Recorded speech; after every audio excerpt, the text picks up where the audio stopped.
So in this tutorial, someone told me to check out this teaser. So I checked it out, and they basically wanted me to make this kind of Pluckosphere, as I call it.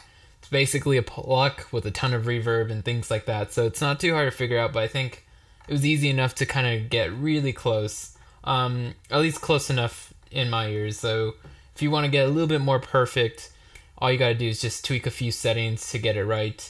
But basically I kind of just did this quickly, so sorry if this mix is horrible. But yeah, we'll listen to the original so we can hear how crappy mine is. Mine took like 10 minutes to do, but you know, please take that in mind.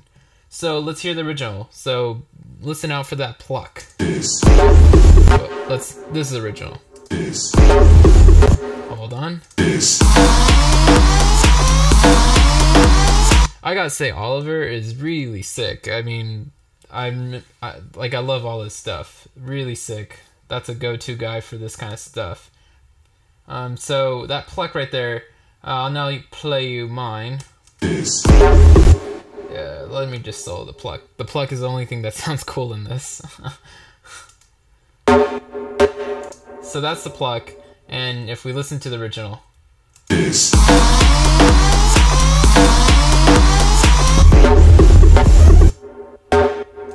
Pretty close to my ears. So anyway, enough of that. Let's just get straight to it. All we'll need again is silent, a little bit of reverb, and a wow filter, just because I've shown this so many times on my channel, but I can't stress how cool it sounds for the reverb to be processed afterwards. I mean, for the reverb to go first before a wow filter, because the wow filter is just going to refilter it and redo all this stuff, and it's going to really emphasize that reverb tail and give it a darker space. So you don't need a wow filter for this. You can throw other kinds of third-party plugins if you want, but I really thrive off the wow filter. So if I take this wow filter off and we listen to this pluck, it sounds cool, but now with it. And I don't know, I just recommend getting a demo of the wow filter or buying it. Honestly, it's such a great plugin to use. So we'll just start off anyway with the settings, and we'll work our way backwards into the wow filter. Into silent. So with the wow filter, we're going to set this to a high pass 24 dB slope. We're going to put the overdrive kind of down, so around here. We're going to throw the cutoff right around a little bit above 300. Let me see. We have no automation on those, or modulation, I should say. And we're going to put the resonance to around 70 or at 70. And there's no envelope follower or LFOs, and we're not, doing any modulating to this stuff. So all we got to do now is just turn the mix a little bit past halfway, kind of almost at 50, and the master volume up all the way.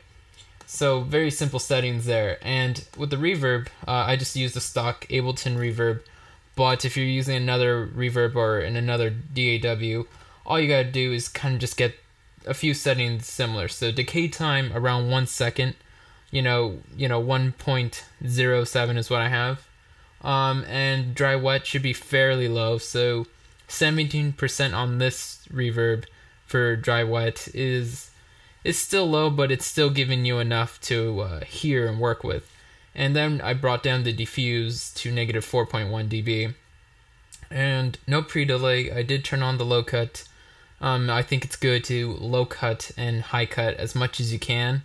Doesn't matter if you're doing time-based stuff or distortion. If you have low cut and high cut parameters to mess around with, do it, because you should be low cutting distortion, especially because distortion is one of those things that kills low end. So you definitely want to low cut the effect with distortion. And with reverb, it's kind of the opposite. You don't want to reverb low end, so you want to cut it out anyway, so it doesn't build up. Because in the end of the day, you're going to be high passing a lot of low end out of things anyway. So you don't need to, on top of that, start low cutting out the reverb or whatever. What I meant is you don't want to add more low end by adding reverb to it. So Basically, that's it for the settings. And now in Silent, very simple patch to make. It's actually a new one in my bank, so let's see. Yeah, it's the bottom one. I made this one brand new, guys. So it's not one of the other ones that's in my bank already.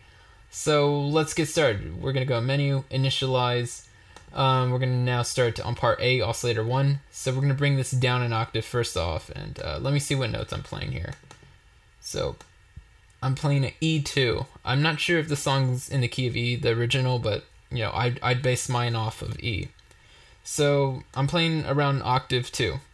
So I brought this down an octave, so if you're playing this at C1, you're probably it's gonna be way too low, I would guess. And this is gonna be a tri-saw, and we're gonna put this on 8 voices, and we're just gonna crank up the volume, and we're not gonna do anything with phase, detune, or stereo, or any of that stuff. So oscillator 2 now, we're gonna also bring that down an octave. We're gonna select another tri-saw, and we're gonna put that on 8 voices as well.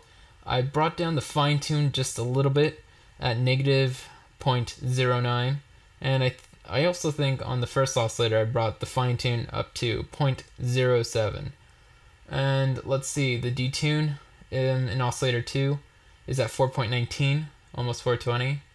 And let's do the amp envelope. So the attack is all the way down, decay is 1.9, and sustain is at 6.9, and our release is at 1.02. Now for our filter section. So we're going to put this on a low pass. We're going to select the 12 dB slope, and we're going to bring up the drive, because the drive is what makes this Pluck sound, well, it's basically just kind of overdriving our filter section, so it sounds really nice. So we're going to put that almost at halfway at 4.86, reso all the way down, and the cutoff is at 146.16. Now we're just going to engage the warm drive on the filter control and leave the key track, or put the key track to 1.38. Reso cutoff doesn't matter, we don't need to touch those, so leave them all the way down. Now let's go part 2. So part 2, or part B, that's 5 voices for the first oscillator, another tri-saw. We're going to bring it down an octave, make sure that volume's up all the way, and let's see, the detune here is at 5.95. And that's about it for this one. Actually, let me check something real quick. Okay. Now for the amp envelope here, we're going to leave the attack at 0, decay at 0, sustain up all the way, release is at 2.63. Now for our last oscillator in part B, we're going to put this to a noise wave, and we're going to just put it up to 1 voice. We really don't need more than that. And we're going to bring that volume all the way down to, well, almost all the way down to 0.38. Now, the reason why we do that is just because we don't want the noise generator to overpower the other oscillators. So, well, it's not a noise generator, but it's a noise wave, so we don't want it to overpower anyways. And let's see, so now for the filter section here in part B, we're just going to select another low pass, 12 dB slope, and we're just going to have that cut off at 146.16, basically right down the middle. And reso and drive we don't really need to touch. Now for the modulation envelope 1, or mod envelope 1, we're just going to select cutoff A and B.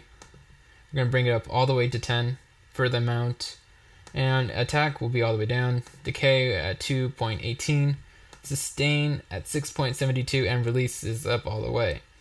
Now for mod envelope 2, we're just going to bring up all the parameters up all the way, select pitch A, and we're going to bring the amount to 1.14. And that's basically it inside of Silent for the most part. So all we have left now is the reverb and a little bit of EQ. So we have in the EQ, we have this on 2-pole mode, and the bass is around 1.86 dB, bass frequency up all the way, treble right down the middle, and our frequency for that is 616.12. Now for the reverb, I know I already have another reverb outside of this, but I still wanted to add a little bit of the Silent reverb. I just wanted to give it as much, I was kind of doing, I guess, in a weird way, like serial reverb, which sounds retarded, I know. Most engineers would hate me for it, but just adding a little bit of reverb and then adding more reverb to that, but again, just like a little bit, and then finally adding a wow filter to enhance and reprocess it and make it more obvious and more in your face. So, I mean, you wouldn't do this in any other type of music except for dance music. I mean, just because things have to be so over the top and in your face. So, I guess that's why I do this. I mean, there's a method to the madness, I guess. So, the dry wet is around 16.19%. Damp up all the way. So we just dampen the shit out of it. Width up all the way, pre-delay all the way down, and size is around 8.14. So that's basically the silent part of this. I already showed you the MIDI, and let's see, I showed you everything. So we're done. Alright guys, thanks for watching, and lates.